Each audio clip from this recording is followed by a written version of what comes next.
राधे राधे, हरे कृष्णा। कैसे हैं आप सब? आप सबको गोपा अष्टमी की ढेर सारी बधाई, ढेर सारी शुभकामनाएं। यहीं पे आपको करके दिखाती हूँ अपने घर पे कि गौ सेवा अगर हम नहीं जा सकते गौशाला तो घर पे कैसे कर सकते हैं हम। अब मेरे घर से गौशाला बहुत दूर थी तो मैंने कहा कि मैं यहीं पे आपको गोपा अष्टमी की पूरी सरल विधि बता दिए थे। मेरे गणेश जी विराजमान देख रहे हैं, छतरी ओढ़े हुए मेरे बहुत सुंदर गणेश जी हैं। ये इनका तो पूरा सुबह हो गया था, थोड़े से तेल चढ़ा दिए थे मैंने इन्हें और उसके बाद इन कर दिया था मैंने चंदन। और ये इनको दूबा, क्योंकि इनका तो बहुत ही प्रिय दूबा है, मैंने दूबा चढ़ा दिया था इनको। मैंने चढ़ा दिए थे इनको पुष्प भी। सबसे पहले कहते हैं गणेश जी की सर्वप्रथम है प्रभु क्षमा करना, कोई गलती हो गई है।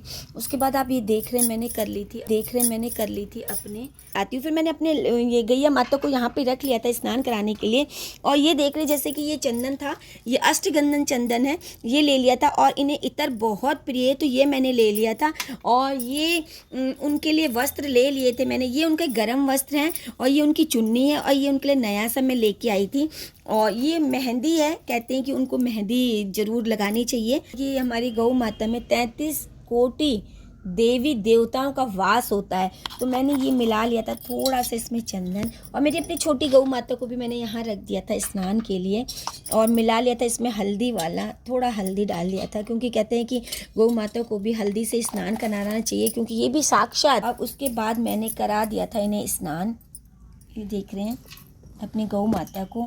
आप भी अगर आपके पास घर के पास अगर गौशाला है तो आप वहाँ जाके करा सकते हैं, नहीं तो आप, इसीलिए मैंने छोटा सा वीडियो बनाया कि सरल विधि से कि गौ माता की पूजा घर पे कैसे करें। वो ये देख रहे छोटा सा बछड़ा भी इनका बहुत सुंदर सा है। अच्छे से मैंने इन्हें वैसे तो मैं इनको डेली स्नान करा देती हूँ और बहुत सुंदर मेरी गौ माता है। ये मैंने बाज़ार से स्पेशल अच्छी वाली लेके आई थी मैं। बहुत सुंदर लगती है मुझे गौ माता अपनी, ऐसा लगता है कि मेरे घर में साक्षात रियल की गौ माता है। ये मैंने कर दिया था जल को साइड में। थोड़ा सा कहते हैं कि इनको मेहंदी इनके पैरों में ज़रूर लगानी चाहिए, चरणों में थोड़ी सी मेहंदी। कहते हैं कि मेहंदी बहुत शुभ होती है। इनके चरणों में मेहंदी लगा दी थी तो ये मेरी छुटंग सी थी तो इनके भी लगा दी थी। ये देख रहे हैं इनके भी प्यारा सा बच्चा है तो इनको भी लगा दिया था मैंने अपनी माता रानी को। में गौ माता लाएं तो ये ध्यान रखें कि गाय का बछड़ा साथ में ज़रूर होना चाहिए। इनको हल्दी वाला तिलक पहले, सबसे पहले ये दिख रहे हैं इनको लगा दिया था मैंने। फिर ये थोड़ी सी रोली लगा दी थी और ये बछड़े की भी कर ली थी मैंने पूजन। ये मेरे हैं छोटी सी गौ माता, बहुत प्यारी सी, इनका भी कर लिया था मैंने पूजन।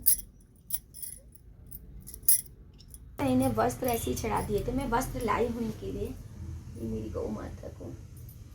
और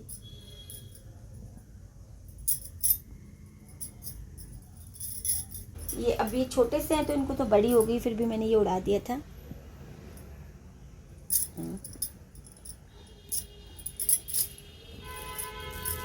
थोड़ा सा मैंने अपने लड्डू गोपालों को भी कर लिया था तिलक।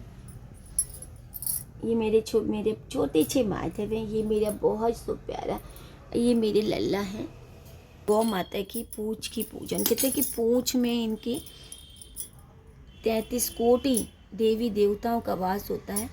हे मेरे गौ माता अपनी कृपा सब पे बनाए रखना। फिर मैंने कर दिया था यहाँ तिलक और सींग में भी ज़रूर आप तिलक करें। अगर आपके घर में गौशाला पास है तो फिर मैं कह रही हूँ आप जाके कर सकते हैं, नहीं तो ये तो गणेश जी तो मेरे यहाँ पर भी विराजमान है, ये देख रहे हैं आप, कर ली थी मैंने। फिर इनको पुष्प भी अर्पण कर दिए थे और ये उड़ा दी थी इनको चुन्नी। जय मेरी गौ माता। अब कहते हैं इनको इतर बहुत प्रिय है तो मैंने थोड़ा सा हाथ में लेके इनको लगा दिया था इतर।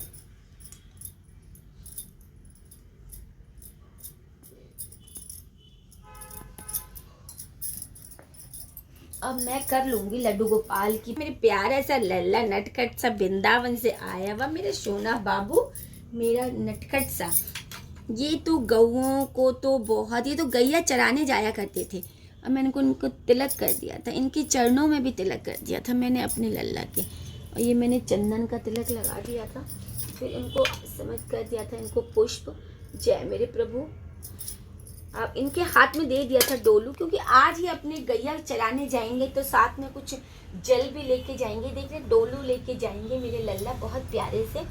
और ये जल मैंने अपनी गौ माता के आगे रख दिया था और एक यहाँ पे रख दिया था मैंने। और ये गुड़ से बना हुआ है मेरी गौ माता के लिए। इनको गुड़ बहुत प्रिय है।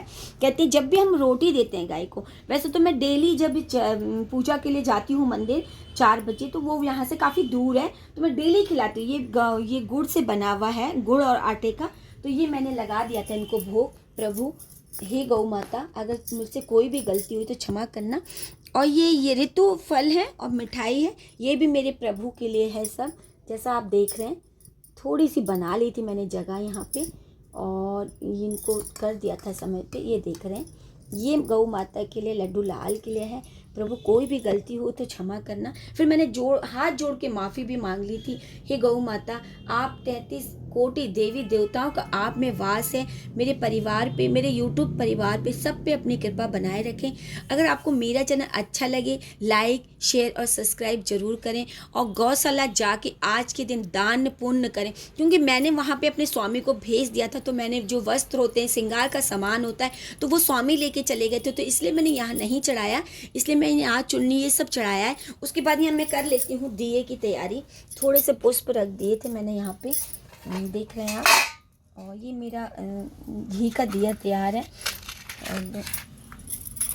और मैं गौशाला दूर थी, तो मैंने अपने हस्बैंड को भेज दिया था वहाँ पे सारा सामान लेके, वस्त्र वगैरह, और वहीं पे गौशाला में खाने पीने का सामान, क्योंकि मेरे घर से काफ़ी दूर है तो मैं नहीं जा पाई। तो मैंने कहा छोटी सी ये मैंने डाल दिए थे, थोड़े से फूल चढ़ा दिया था। ये फूल ये देख रहे हैं आप, कितनी सुंदर लग रही है गौ माता। ये जोत की कर ली थी मैंने तैयारी। मैंने चढ़ा दी थी दक्षिणा, जैसा आप देख रहे हैं। और फिर उसके बाद में ये आरती, अब आप भी अब आपको जो भी आरती आती है, इसमें ओम जय जगदीश हो गया, ओम कृष्णा जी की आरती कर सकते हैं। जो भी आपको सरल लगती है। उसके बाद में कथा सुनी जाती है, वो आप चाहे किताब से पढ़ सकते हैं, गोपाष्टमी की कथा, या फिर आप YouTube से भी देख के पढ़ सकते हैं। आप जैसा आपको सुविधा लगती है आप करते हैं। मैंने जला ली थी जोत और ले ली थी, घुमा लिया था जोत की, थोड़ा सा पूजन कर लिया था जोत का। और फिर क्षमा मांगते हुए हाथ जोड़ लिया था। मैंने कहा प्रभु, अगर मुझसे कोई भी गलती हो गई हो, मुझे नहीं आता हो, तो मुझे क्षमा कर देना प्रभु। उसके बाद मैंने बजा ली थी, फिर मैंने कर ली थी आरती।